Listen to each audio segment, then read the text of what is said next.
會，歡迎嚟到三合會講黃賭毒嘅時間。勝哥，大家好。好，今日大家好。今日星期六跑黃昏馬，咁咧今日咧就由第二場開始啦。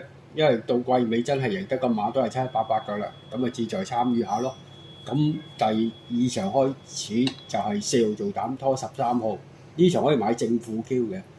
4號咧就勝多多拖翻隻音樂人生，咁啊腳就比較冷啲咯。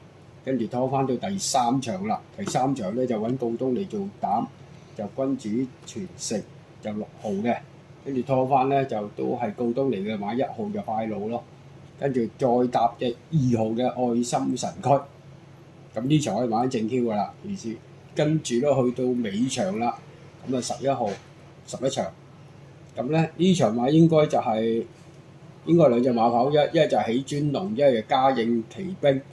一兩隻馬一放一追嚟講呢場馬係呢兩隻馬，因為側身馬嚟講又當起又當 fit，咁正常呢個可能熱門嘅單 Q 嚟㗎啦意思。咁 win 就是但你睇下到時你後上啦前領啦，咁你可以自己買翻 win 睇下是但，睇下補隻邊就 win 咯。咁今日係咁多啦，咁聽日又有馬跑，有法國賽事，有外人賽事，不過啲馬就外國馬要臨場睇咯。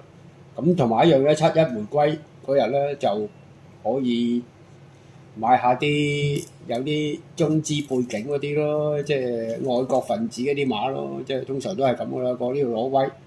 咁今日就係咁多啦。OK，好，希望大家贏多啲啦。好，拜拜，拜拜。